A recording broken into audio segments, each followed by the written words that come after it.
And the lines are open. You're welcome to share your views on 011-542-2186, or you can join us on social media looking at biometrics, whether you think it's intrusive, invasive to your privacy, or whether it's necessary to protect data and identities as well. We're joined by Mkhuseli Apleni, he's Home Affairs Director General, and Ndombi Shabalala is with Right to Know campaign.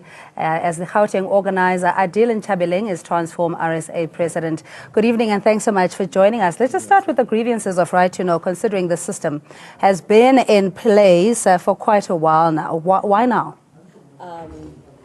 I think we came now because there are certain communities which engage the Right to Know itself to say they wanted to engage the Home Affairs, but they didn't know the procedures of engaging the Home Affairs.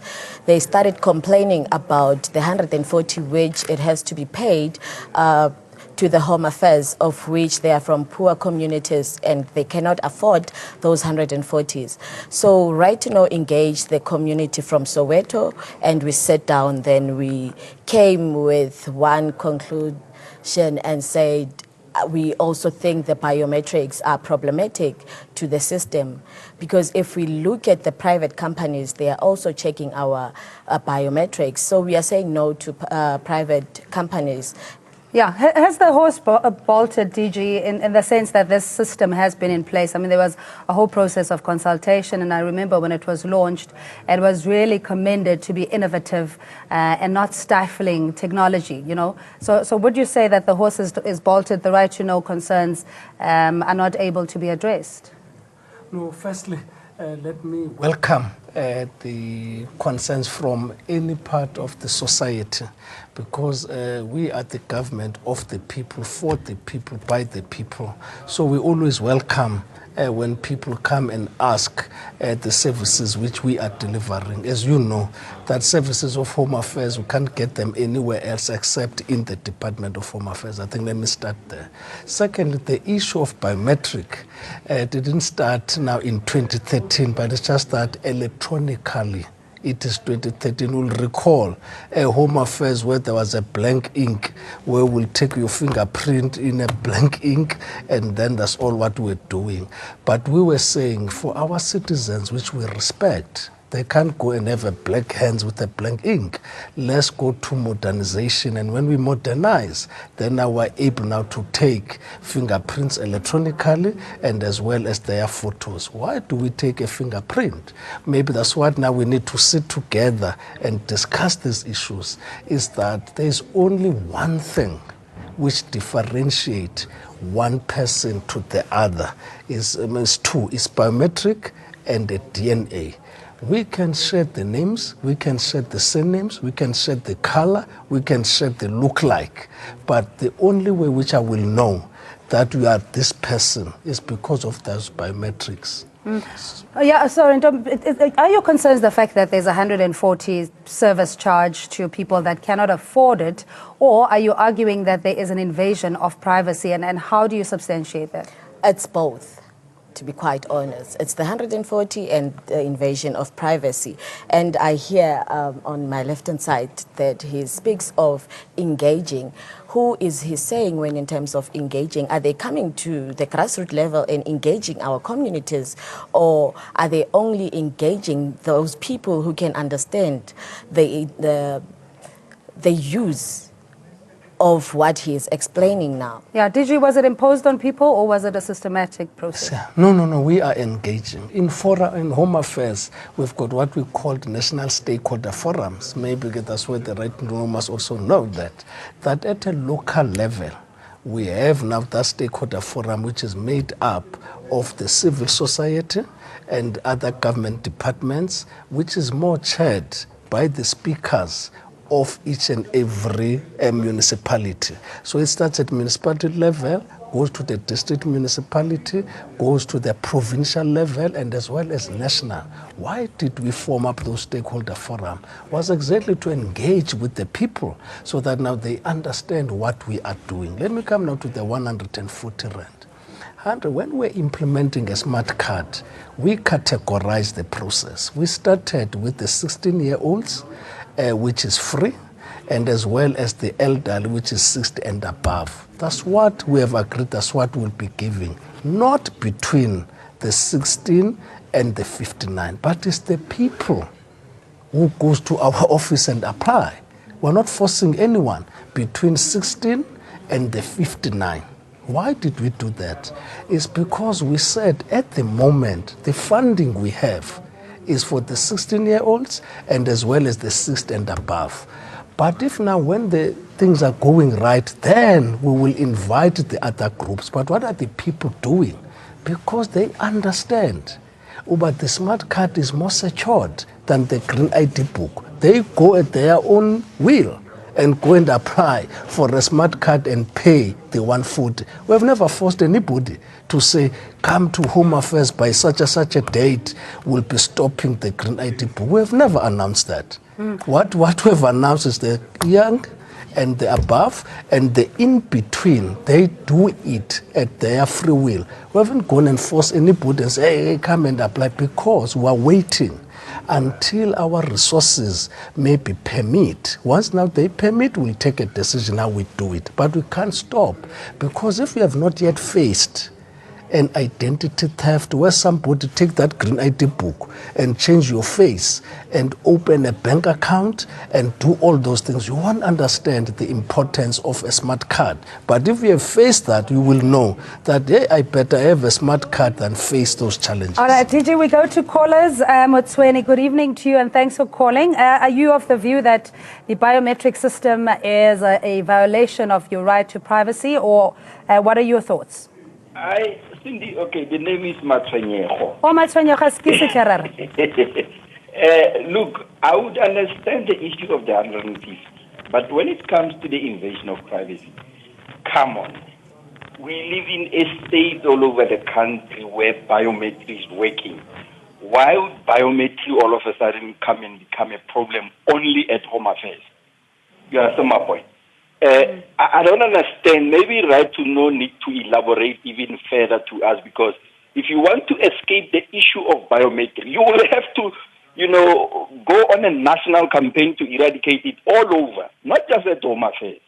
So the argument is a little bit narrow for me.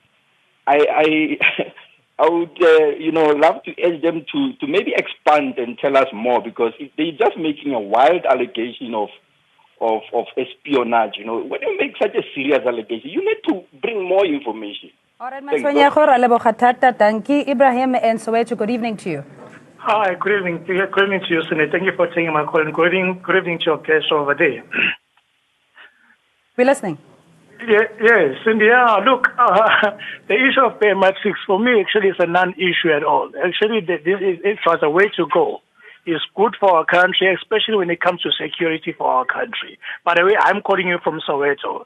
As your case over there from Right to Know, she's saying that people from Soweto approached him. So I'm calling from Soweto. I'm saying that biometric is a way to go. Perhaps maybe there might just be one issue, Mr. Aplani. That the issue of the 150, I understand the way you're explaining it now. But of course, then there might be poor people who might happen to lose their ID. Say sometimes, maybe in future, if I happen to lose my ID, then maybe I'm not employed. Then perhaps maybe the department might have to look of such cases. I'm sure they might have a way of dealing with such cases. All right, in cases. All right, Ibrahim, thank you so much. I appreciate your call. Johnny in Komatipoort, good evening to you. How are you, madam? I'm well, sir. How are you? And good evening to your guest. Madam, I want to say there's no issue. There's no issue at all on the issue of biometrics. All the government department and private, they're using biometrics. We are in the modernized world now. What I'm saying, the only people who can complain is those that their IDs are blocked. Remember before, when you block someone's ID, if like they will stay the whole 10 years without applying the ID, they won't have any challenge. But now, because when you block the ID, when it goes to the bank, then it's going to have any challenge. That's why they are complaining. But we cannot have a situation whereby we don't have a remedy. Now the issue of biometrics is a remedy. Because if we say we block an ID because you've acquired a document fraudulent, that means the system needs to assist us in order to eradicate fraud and other issues. And then really, even the reason that they gave us from right to know, really, they're not sufficient. Maybe they're still going to give us any other reason. But the reason they gave us. All right, Johnny, much appreciated and Komati Puert. Adil, sometimes I think as civic organizations, there's an overreach, even if it be legitimate complaints from one or two members of society. When you think you're doing well, you might be stifling the service delivery from a government department. We'll come to you, Ndombi. What's your view? I think, look, the march itself lacked a little bit of essence. One, biometrics technology is already a pervasive, technology. There's no way you can stop it. The world has already moved towards a biometric, environment, and even retina scanning and everything, where they actually scan your eye and everything. It's already common technology. What will be more concerning is, for instance, banks now can actually assist you, for instance, to apply for your ID, which means part of that information will be residing in terms of private propriety, COFAS and information, which at that stage it becomes a little bit precarious and quite risky. So that's a question from a transformer say that we would like to understand further and see what can be done to make sure that particular private information is not used for public consumption and it's not sold forward in order to create the big data economy that is currently emerging. I mean, no system is 100% absolutely perfect, but in this case, where there have been a contingency or exceptions made in the case of people, one, they have between now and 2020, before the green barcoded IDs are phased out, you don't have to go and pay the 150 if you can't afford. If you're in a position where your ID is lost and you cannot pay for it, so then I suppose that's another argument. What is your response to the callers? I understand what all the callers are saying in terms of the biometrics, and I definitely know that in most banks and other places they are using biometrics. But my question, my understanding is that if you go to rural areas, have they explained of what is a biometric itself? Because to start with, we are using these big words of which our grandmothers and our great-grandmothers don't understand them. What are we saying to them? And definitely biometrics for me personally are problematic, because if they are taking my fingerprint itself, it means the state know everything about me. So it's very challenging. DJ? Let me start on that issue of people who are not poor. We got some exceptions. We do. If, for instance, in a community there was a fire, which has happened in particular in the informal settlements, people, they come to the Home Affairs and the minister has got a right to waive the 140. But with the others, we need to be very careful that we don't create a problem for ourselves in terms of controlling that. So that's why we are not forcing anybody. Let me correct this thing of 2020. There is no 2020. I think it must be clear. When we're starting this project, we knew that we've got about 38 million people with the green ID books. So far, we're only done 6 million. So it is just mathematically, it is impossible that by 2020 I would have covered. So there is no 2020. Let me come again now to the issue of the banks. How we've structured the banks is like, now if you go to offices of Home Affairs, I don't have government building where Home Affairs is operating from. I go and rent a building from anyone. But the systems which are in that building are not linked with somebody's building. And the officials which are capturing the information in the banks are Home Affairs. It's not the staff of the banks. But that system is secured with the firewalls. Every information comes to us. There is no link between the information between the department and the banks. So when people were talking about, in fact, we can even go to information we keep. In Home Affairs, I don't know what is your salary. I'm not keeping it. I don't keep where do you have an account and all that. Where people give their information, they give it to the credit people. The people are service providers. When you go and apply for your cell phone, is where you give them your street address, you give them a salary pay slip, you even allow them to take your information to other service providers. It's not Home Affairs. I don't give information to ITC.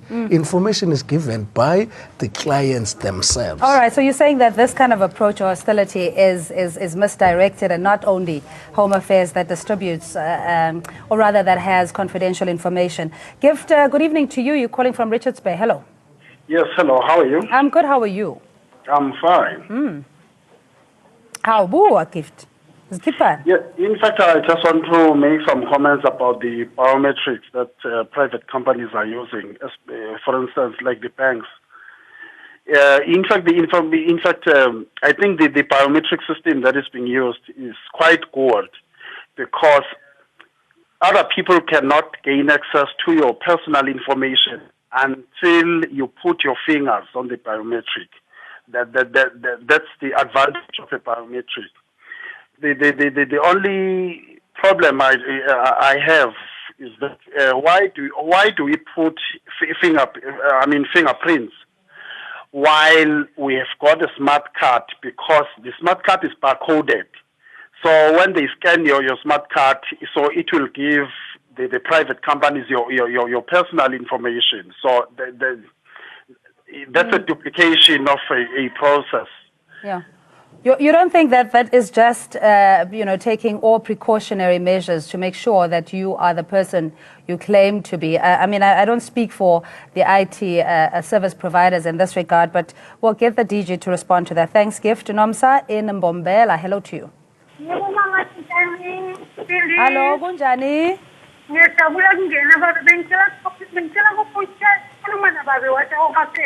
Khululeka mama ukhona. Okay, ngicela ukuthi nabantu abamnyama siyaziphila. I'm 55 years old, but when I went to Home Affairs, they told me they want 150. I'm not working. I think I put it up to the house. No food in the house. Where should I get a 150 silly? You say tell us 150. And then I'm not banking. Forget I'm telling me my let's say a they want a nice IT, but the IT is a boogie, and then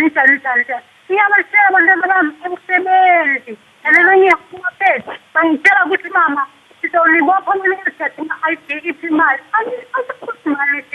all right. Mam Nomsamcela nje ushare number yakho with our producers, and then we'll follow up on that. But the long and short of it is that she's unemployed and her ID deteriorated due to wear and tear. Now that she has to replace it, she has to fork out 150 rand.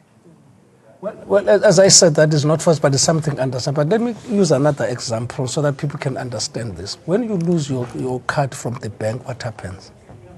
No, I understand that, but in this case, hers is not lost. It's just it's not usable because of we have poor people. Poor people. It's been in the wash or government whatever. has to come on board and actually explain how they're going to help poor people. Yeah, that's why I said that we are not forcing anybody between those ages. That is a fact. So what we are saying, if you are in that category, there is nothing said go and apply for a smart card.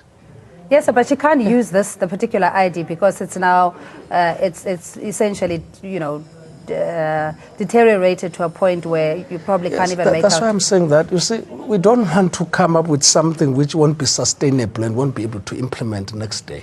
Because once we do that, that's why I'm saying, where it is a controlled process, like where people, their houses burnt down, then we're able to have a way to say we can deal with that. So it's something, as I'm saying, we're not forcing anybody to say something which we need to look at and say, how would we control this so that when somebody raises a hand and said, I'm a poor person, we must be able to have and say, yes, this is a control, this is what we can have. Can I just respond on that question again of the fingerprint so people can understand this? Just think if now we don't take a fingerprint, a murder happen into your family.